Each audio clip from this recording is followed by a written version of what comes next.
Thalamus, and you're watching the Evercade effect. Oh yeah, I got a video for you all today that we're going to have some disclaimers that we're going to get to in a moment. I just wanted to say that I was hoping to get the Legacy of Kain and Matt Brothers 2 collection, but it's just been, a little bit delayed in shipment, not at the fault of really anybody. That's just sometimes how it goes when you order cards from another country. Anyways, hope you all are doing friggin' fantastic.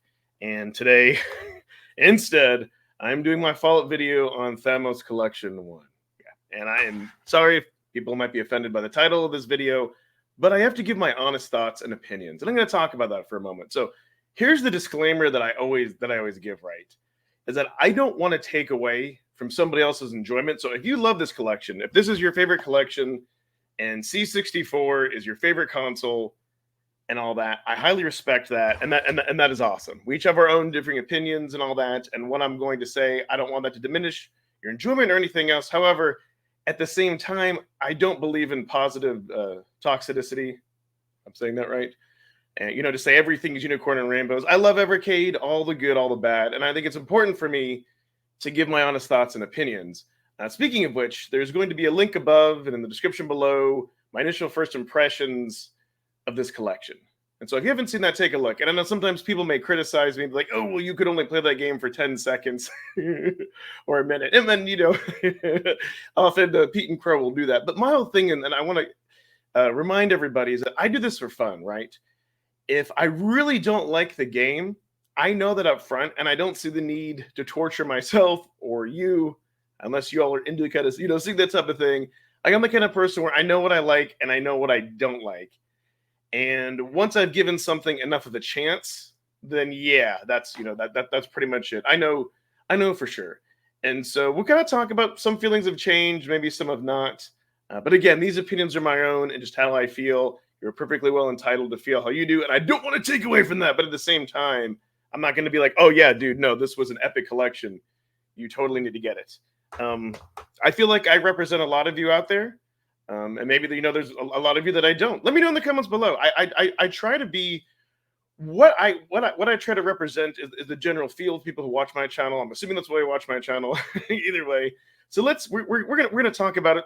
I'll show you the time that I played and all that, and we'll kind of go through to the collections and kind of flip over here and take a look at this. I'm obviously not going to go through and play all the games again. That was in my other video. But now that I've gotten more time to spend with the cart, I do want to talk about it and give honest feedback and just kind of talk about the computer line in general, right? Okay, so let's talk about the first game here, Armalite Competition Edition, right? So this might be one of the best games on the collection. I'll tell you why here in a moment. Let's see, how much time have I played? About 7 minutes 3 times. So we'll get into that. And you may be like, oh my God, his playtime is so low. Yes, and I'll be perfectly honest with you. I did my initial impressions, and I played this collection live, and it's really been lackluster for me to go back and play it since then. And I'm being perfectly honest, and I think that says a lot versus something like the Duke Nukem collection or the Astro Bros collection. I couldn't stop playing it, and that's what I rate video games on in general. Are they fun? Were they easy to get into? Did I feel like I had to spawn a second full-time job just to learn and play the damn game? And that's why I say controls are king. And I think that to get into games should be intuitive. You shouldn't have to invest all this time on how to play the game. Yes, figuring out strategies, solving puzzles, figuring out the game, all that stuff. That's what the game is supposed to be. In my opinion, you're not supposed to have to spend all this time trying to get into the warped mind of a game developer who thinks everybody should understand to play the game exactly the way they designed it. And I'll say it again. I don't like the David Lynches of who are the people who have like the David Lynch kind of mindset. The developers are like, oh, everybody thinks this way. Everybody should easily be able to understand my game. No, dude. No, it's not. No, that's you and your weird madness. But not everybody likes it. So let's talk. So let's go ahead and go back and talk about this. So what I mean is, this game for me, pretty much felt like an inferior version of Gradius, right? It was playable. It was somewhat fun. But really holds back, again, is not being able to have sound and not being able to have sound effects at the same time. And I've talked about this. And to me, that is so weird how something you know, like a Nintendo that's supposed to be like less in the in specs and in tech could do all that. So that's kind of the problem. One of the problems that I have for me, like music is just as important. Not only that, the colors on the C64. I mean, look at this. I mean, I'll just kind of fire it up here real quick. It looks very drab and look very plain. You know, it's just kind of like this. It's almost like it's just like a dookie, like a poop dookie palette. Unfortunately, when I see a different thing, when I see these different games, and like looking at this, the kind of the impression I get from the C64 will go to these games, at least the collections that Blaze has in Evercade, is that they're way experimental. They're way too much out there. They just kind of feel like the dev just said, I'm going to do whatever I want and damn everyone else. And I mean, fine, but that, you know, and I never grew up playing, C64. I did grow up playing computer games. I do have a bias towards DOS games. I think they're superior in every single way of every game, of every, computer game that I've seen so far on Evercade. And yes, the Duke Nukems were native; they were not an arcade game. So yeah, that was just that was just kind of meh. So again, let's move on. Let's move on to creatures. So creatures, I think I'm seeing how much playtime. It feels like I have forever playtime in this.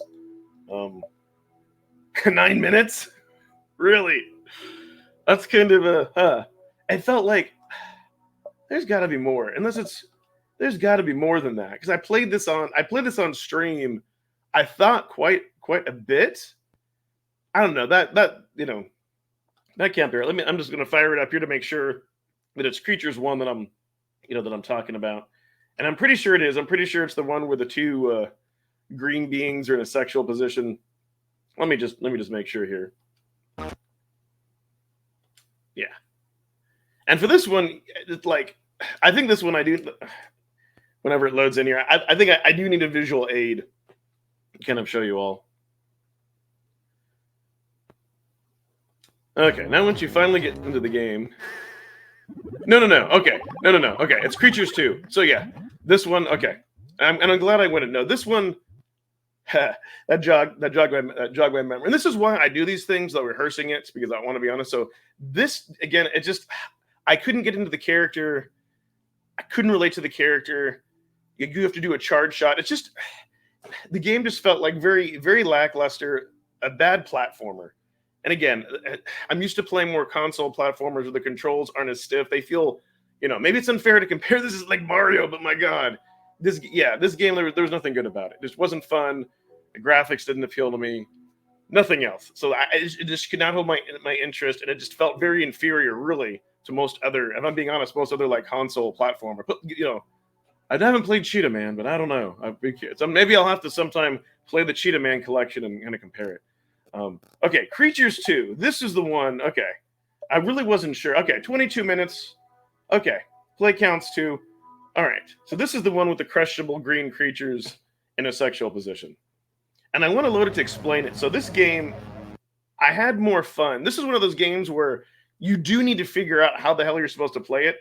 And huge shout out to Genejoke, because during the live stream, he guided me through this. And I actually... You can't pause it properly. Actually, I had a lot of fun. But yeah, those are the two green questions.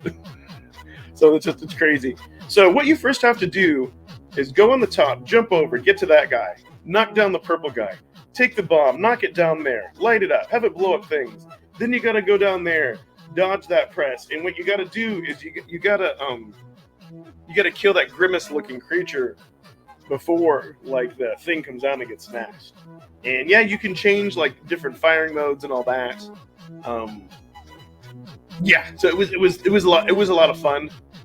Second level, you just kind of felt like those kind of like old like Game & Watch games, like the Fireman one, where like the creatures they fell on a trampoline into bounce, and that was fun. So this might be the most fun actually that I've had in this collection. And if we go here,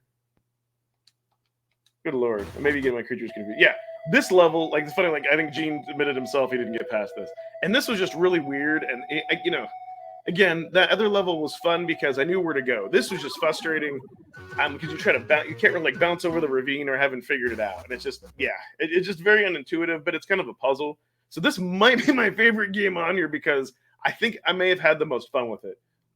Mainly because playing this live, with the community and all that.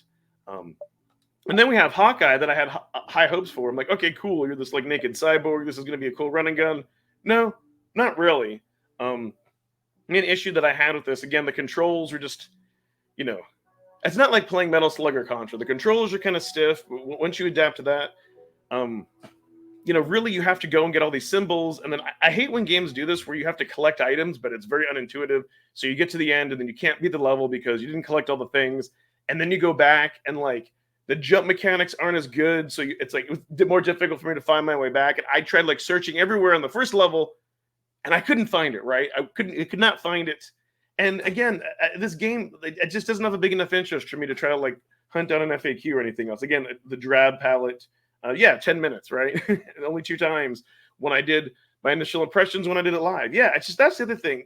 It's just between not being able to have music and sound effects. I mean, music is huge in video games, at least for me, like synth, like all like the synth tunes and all that awesome stuff like that. And then having like some type of entertaining graphics. They don't have to be like really good graphics. I love Atari, and that's like Centipede, you're just a little square. Something to keep that's like pleasant to the eye. At least Atari had bright colors. This was just, like I said, the Dookie palette. Heatseeker was actually surprisingly very easy to figure out and somewhat enjoyable. Although when you kill the bats in the first level, it makes this ear-piercing type sound that does kind of like ruin it for me.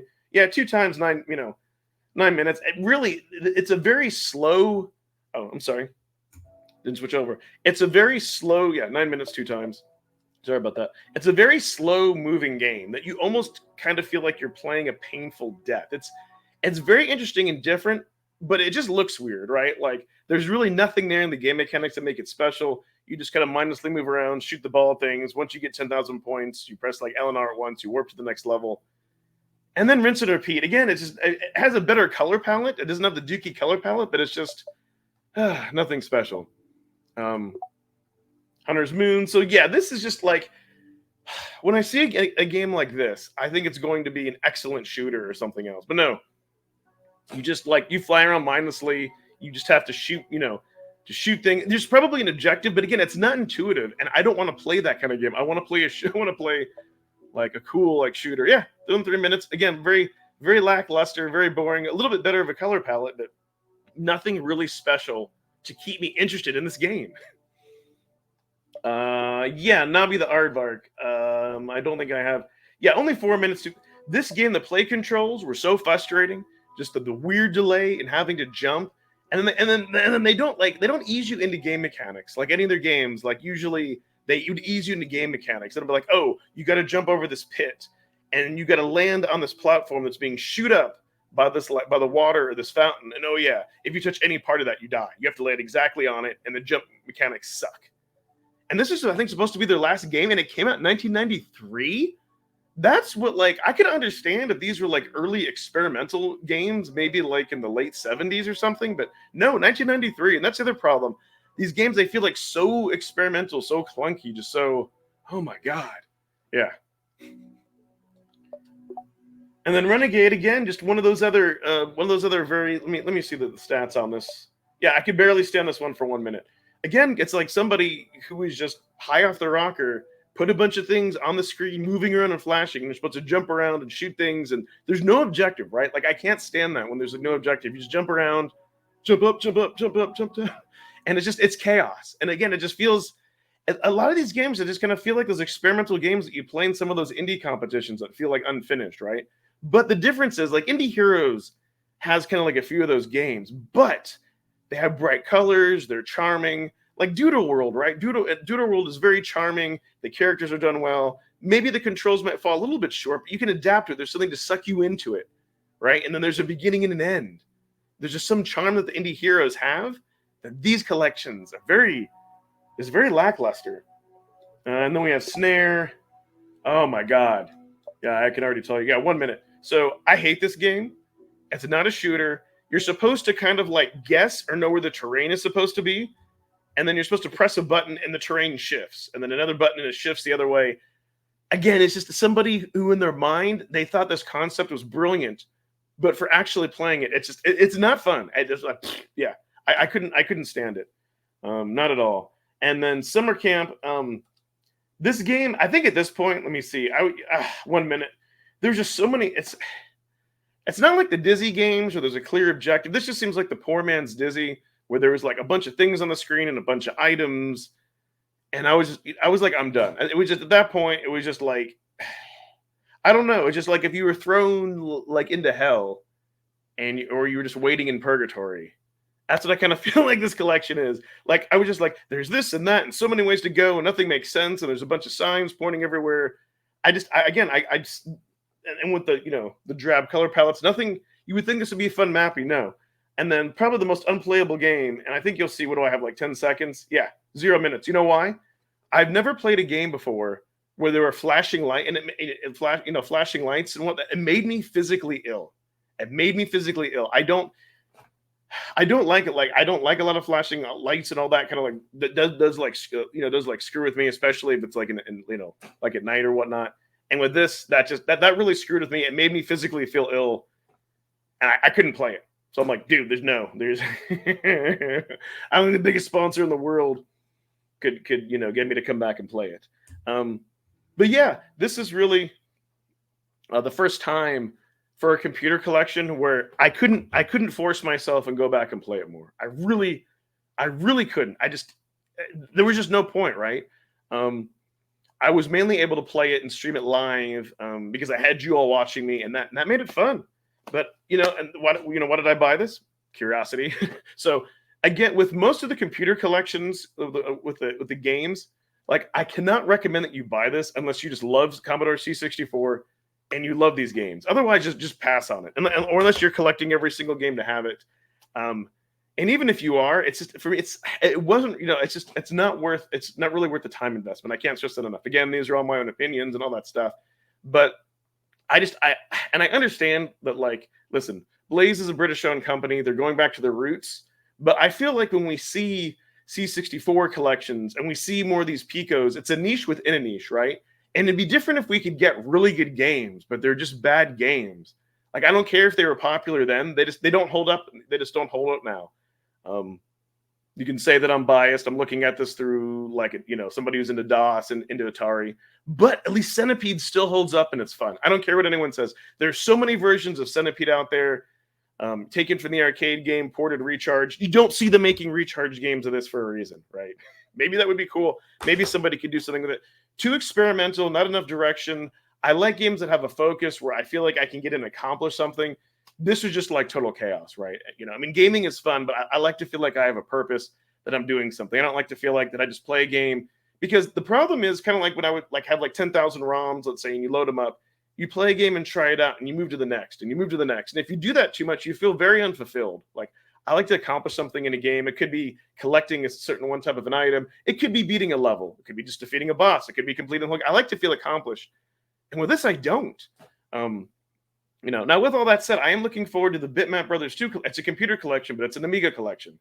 And Amiga is has far better games. It's a more powerful system. So far, that hasn't let me down. I'd like the Team 17 collection and Home Computer Heroes. I can highly recommend those two computer collections. They're a lot of fun, and they're great. And it's because there's a lot of homebrew on that, games that are made now using that system. And again, I think when you look at retro games, some games just don't hold up like they did back then, right? And I think some of you may disagree with me. You're also looking through this with rose-colored glasses as well. And you're probably very fond of Commodore. Maybe not. I don't know. Let's get a discussion going in the comments. Let's keep it civil. Again, I don't want to take away from your enjoyment. I just think this collection sucks. It's dookie. I don't see myself really going back to it for playing anything, unless somebody on my live stream really wants me to see it, compared to other collections like Jumpman Jr. That's a great game. Lee is a great game. There have been some games that I've actually wanted to go back to and play. This I don't, I don't see it. So yeah, I'd like to know your thoughts and opinions and all that. Tell me if I'm wrong. Do you agree or don't agree with my justifications? I'm going to go ahead and thank my channel members. Thank you so much, everyone, for watching, and bye-bye.